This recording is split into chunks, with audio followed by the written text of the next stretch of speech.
யார் நெஞ்சில் கீறினாலும் ரத்தம் ஒன்றடி. இங்கு சாதி மத பேதமெல்லாம் சுத்த பொய்யடி. புதுயுகம் உறவுகளுக்கு வணக்கம். தமிழ் மொழியின் மீது அளவற்ற பற்றுடன் சிறு வயதிலேயே உலக மேடையில் தன் திறமையை வெளிப்படுத்திய ஒரு சாதனை சிறுமி. பல போட்டிகளில் பங்கேற்று பல விருதுகளை வென்ற இவர் உலகளாவிய பேச்சு போட்டியில் நட்சத்திர பேச்சாளர் என்ற பெருமைமிக்க பட்டத்தையும் பெற்றுள்ளார். இந்த வெற்றியின் பின்னால் இருக்கும் உழைப்பு, பெற்றோரின் ஆதரவு மற்றும் தமிழ் மீதான இவரது அன்பு என்ன? உலகையே வியக்க வைத்த இந்த தமிழ் மகளின் ஊக்கமூட்டும் பயணத்தை இப்போது காணலாம். மேலும் பல விருதுகளை, பல சாதனைகளை படைக்க வேண்டும் என்று நீங்கள் விரும்பினால் உங்களுடைய வாழ்த்துக்களை பதிவு செய்ய மறந்து விடாதீர்கள். எங்களுடைய சேனலை இதுவரைக்கும் சப்ஸ்கிரைப் செய்யாதாக்கள் சப்ஸ்கிரைப் செய்து போட்டு பெல் பட்டனை தட்டி வச்சிருக்கோம். வாங்கோ காணொலிக்குள்ள போகலாம். வணக்கம். வணக்கம்.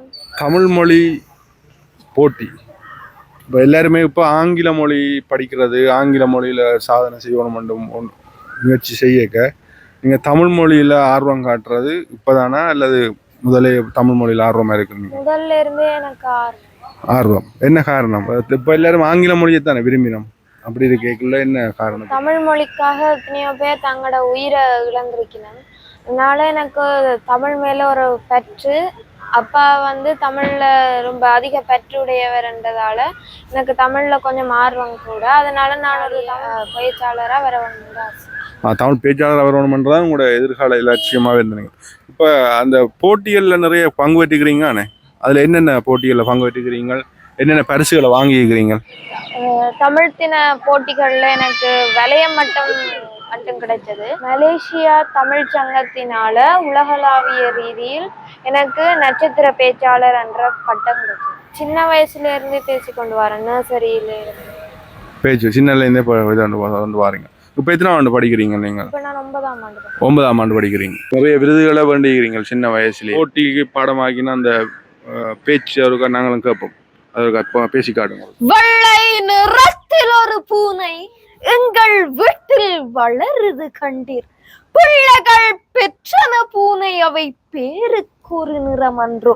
வண்ணங்கள் வேற்றுமை பட்டால் இங்கு மானிடர் வேற்றுமை இல்லை. எண்ணங்கள் செய்கைகள் யாவும் இங்கு யாவருக்கும் ஒன்றென காணீர் என்ற என் பாட்டன் மகாகவி பாரதி எழுதிய வரிகளை எனதாக்கி கொண்டு தேசத்தின் ஒற்றுமை என்ற தலைப்பை தெரிவு செய்து ஒரு சில நிமிடம் உங்கள் செவிகளை தாருங்கள். தேசத்தின் ஒற்றுமையை உங்கள் இதயத்தில் நிறைத்து விடுகிறேன் என்ற நம்பிக்கையோடு வானம் ஒன்றுதான், பூமி ஒன்றுதான், மனித ஜாதியும் இங்கு ஒன்றுதான், உள்ளம் ஒன்றுதான், உடலும் ஒன்றுதான், உலக நீதியும் இங்கு ஒன்றுதான், விழிகள் 2 இருந்தாலும் விளங்கும் பார்வை ஒன்றுதான், ஒன்றே குலம் ஒருவனே தேவன் ஜாதும் ஊரே யாவரும் களிர் கூடி வாழ்ந்தால் கூடி நன்மை என்ற மந்திரங்களை தினமும் உச்சரித்து அன்பனும் ஆயுதம் கொண்டு அனைவரும் ஒன்றாய் வாழ்ந்திடுவோம். பூமி தாயின் பிள்ளைகள் நாம் பிரிவினை தீயில் வேகாதிருப்போம் என உறுதி பூண வேண்டிய நேரம் இது.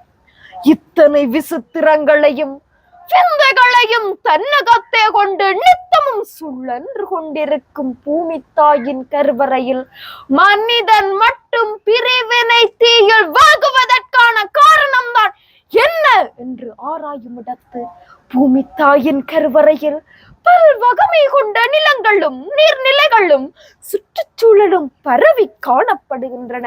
அவை தமக்கேற்ற தட்ப வெப்ப சூழ்நிலையில் உயிரினங்களை பிரசவித்துக் கொண்டுதான் இருக்கிறது.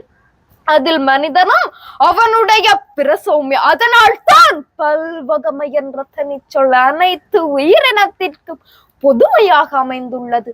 அவை அனைத்தும் தமது வேறுபாட்டை காண்பிக்கும் அடையாளங்கள் அல்ல, மாறாக தன்னை படைத்த சுற்றுச்சூழலில் வாழ்வதற்கான தேவையும் பாதுகாப்பின் விசேட அம்சமுமாகவும் விளங்குகிறது. ஆனால் மனிதன் மட்டும் பல்வகமையை பிரிவினையாக மாற்றி அடுத்தவனை வேறுபடுத்தி நிறத்தால், மொழியால், இனத்தால், சமயத்தால், சாதியால் துண்டாடப்பட்டு தம்மை தாமே குலைத்து கீழ்நிலைப்படுத்தி வரும் அவலம் பல்லாண்டாக மனித மூளையில் புற்றுநோயாய் பரவி கிடக்கிறது. உலக சரித்திர ஏடுகளை திறந்தால் ஒட்டது கைகளில் ரத்தங்கள், எத்தனை பிரிவுகள், எத்தனை அரசுகள், எத்தனை எத்தனை அரசுகள், அத்தனையும் யுத்தங்களால் மலிந்து கிடக்குது பூமி. ஆனால் எந்த போரின் போர்க்களத்திலும் சிவப்பாகவே சிந்தி கிடக்கிறது பிரிவினை அறிய முடியா குருதிகளாய். யுகம் யுகமாய் யுத்தங்களை கண்ட மானிடத்திற்கு என் பாட்டன் மகாகவி பாரதி எழுதிய வரிகளை கேளீர். யார் நெஞ்சில் கீறினாலும் ரத்தம் ஒன்றடி, இங்கு சாதி மத பேதமெல்லாம் சுத்த பொய்யடி என்று நிறுத்தி விடாமல் இன்னும் ஒரு படி மேலேறி சாதிகள் இல்லை அடி பாப்பா குள்ள தாழ்ச்சி உயர்ச்சி சொல்லல் பாவம். ஆதி பழமையிலே பாப்பா மனிதர் அனைவரும் ஒன்றே என்றார். பல வகை வேறுபாடு பேசுதல் இங்கு பழைய பழக்கம் தானடி பாப்பா பாப்பா என்று சொல்லி முளையிலேயே பிரிவினைகளை வளர்த்தார் என் பாட்டன் மகாகவி பாரதி. இலங்கை நாடு நாவின மக்களின் தேசிய வீடு, இனம், மொழி, சமயம் பிரிவினை அல்ல, அது நமது தனித்துவ அடையாளம்.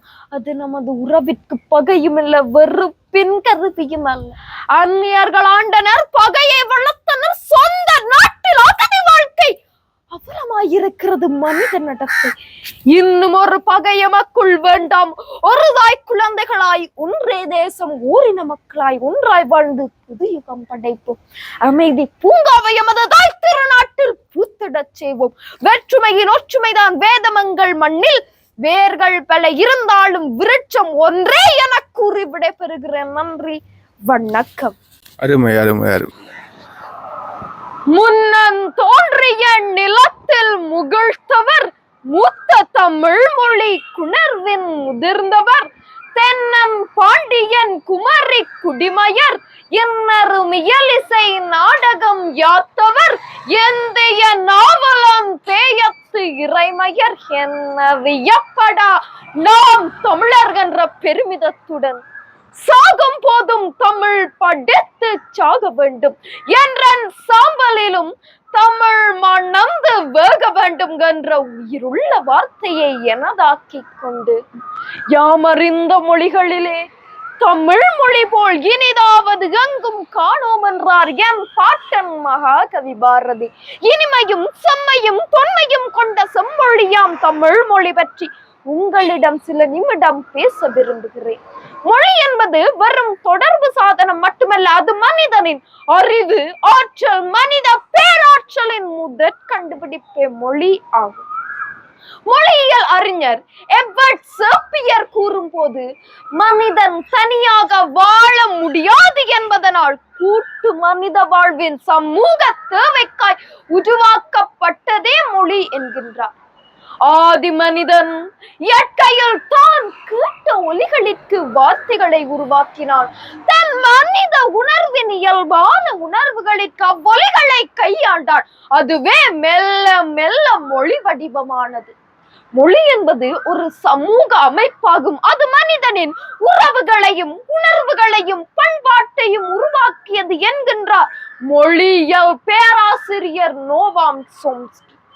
உலக வரலாற்றில் ஆயிரக்கணக்கான மொழிகள் உள்ளன. ஆனால் அவற்றில் மிக சில மொழிகளுக்கு செம்மொழி என்ற உயரிய அந்தஸ்து வழங்கப்பட்டுள்ளது.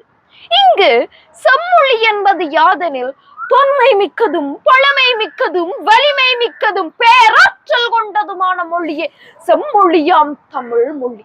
அதில் நம் பண்பாடு, வரலாறு, இயலிசை, நாடகம், மருத்துவம் என்பவற்றின் ஒட்டுமொத்த வடிவமே செம்மொழியாம் தமிழ் மொழி. திராவிட மொழி குடும்பத்தில் மிகவும் மூத்த மொழியாகிய தமிழ் மொழி இலக்கியங்களையும் இலக்கணங்களையும் உயர்ந்த ஒழுக்க நெறிகளையும் மனித நேய சிந்தனைகளையும் உலகிற்கு வழங்கிய முதல் மொழி என்கின்றார் மொழியியல் ஆய்வாளர் ஜிஜு போப். உலக வரலாற்றில் மிக பழமையான இலக்கிய நூல்களில் ஒன்றான தொல்காப்பியம் மனிதனின் முழு தத்துவத்தையும் முழுமையையும் உலகிற்கு அறிய செய்துள்ளது. உலகின் பொதுமறையாய் எழுந்து நிற்கும் திருக்குறள் தமிழ் மொழியின் ஆழத்தையும் அதன் ஒழுக்கத்தையும் உலகிற்கு வெளிப்படுத்தியுள்ளது. தமிழ் மொழி வளர்ந்த பாதை மிகவும் பெரியது. சங்க காலம், சங்கமருவிய காலம், பல்லவர் காலம், நவீன இலக்கிய காலம் என மிக நீண்ட வரலாற்று பாதை தமிழ் மொழிக்கு உண்டு. இக்காலங்களில் எழுதப்பட்ட இலக்கிய இலக்கண நூல்களில் தமிழர்களின் வீரம், காதல், உயிர்மை, நேயம் என்பவை படிப்படியாய் உயர்ந்து தோன்மை குடியரின் வரலாறு பேசப்பட்டுள்ளது. அதனால் தான் தமிழ் மொழி செம்மொழியாய் உயர்த்தப்பட்டுள்ளது. செம்மொழியாம் தமிழ் மொழி சேர, சோழ, பாண்டிய மூவரசர்களின் மடிகளில் தவழ்ந்து முச்சங்க தொட்டியிலே வளர்ந்து பாவலர் நெஞ்சினிலே பிறந்து வன்னிசைப்போர் மஞ்சத்திலே மலர்ந்து காலத்தால் முத்து கருத்தால் முதிர்ந்து ஞானமாய் வளர்ந்து வானமாய் விரிந்து திசையட்டும் பரவி தேனும் திணை பாழும் திகட்டாத செந்தமிழை தமிழிற்கு அழைத்திட்ட கம்பன், வள்ளுவன், கபிலர், நக்கீரர் இவர்கள் தமிழை உலகிற்கு தந்த பெரும் புலவர்கள். அப்பர், சுந்தரர், மாணிக்க வாசகர் இவர்கள் பக்தி இலக்கிய பெருமக்கள்.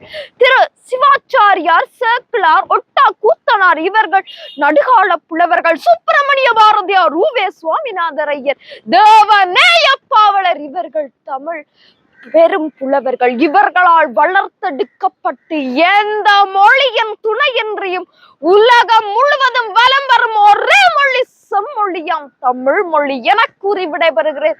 நன்றி, வணக்கம். நான் ஒரு மதகுருவாக இருப்பதனால் என்னுடைய பேச்சுக்கள் அவருக்கு விருப்பம்.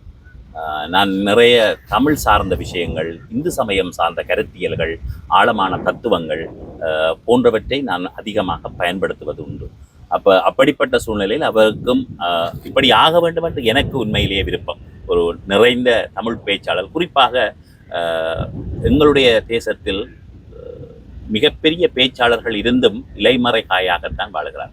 ஆனால் இந்தியா போன்ற தமிழுக்கு முக்கியம் கொடுக்கின்ற மிக பெரும் பேச்சாளர்கள் இங்கு மிக எங்களால் உணர்ச்சி வசமாக நாங்கள் சொல்லக்கூடிய அளவிற்கு மிகப்பெரியவர்கள். அவர்களைப் போல் ஆக வேண்டும் என்பது மிக அநேகருடைய கனவு. ஆகையினால் தான் எனக்கும் அவ்விதமாக இங்கே கம்பன் ஜெயராஜ் ஐயாவை விட தமிழுக்கு ஒரு ஆகப்பெரும் பேச்சாளராக நாங்கள் ஒருவரையும் முன்னிறுத்த முடியாத ஒரு சூழ்நிலை இங்கே இருக்கிறது. மன்னித்துக் கொடுக்க வேண்டும். என்றால் நாங்கள் தமிழினத்திலே மிகப்பெரிய பேச்சாளர்கள் காண்பது மிக குறைவு, குறிப்பாக இலங்கை தீவிலே, யாழ்ப்பாணத்திலே. ஆனால் இருந்திருக்கிறார்கள், அவர்கள் இன்னும் போதாமை இருக்கிறது. என்னுடைய மகளையும் ஒரு சிறப்புமிக்க இன்னும் தமிழ் சொல்லினுடைய ஒலியோசைகள் மாறாமல், தமிழ் மொழியினுடைய எந்த விதமான குண இயல்புகள், மொழி இயல்புகள் மாறாது கொண்டு செல்ல வேண்டும் என்பது என்னுடைய ஆழமான விருப்பம். ஆகையினால் தான் மகளுக்கும் அதற்கான ஊக்கத்தை கொடுத்து வருகிறேன். இப்போது அவர் என்னிலும் விட அதிகமாக இந்த தமிழ் மொழிக்கு ஒரு அதிகமான முக்கியத்துவத்தை கொடுத்து வருகிறார்.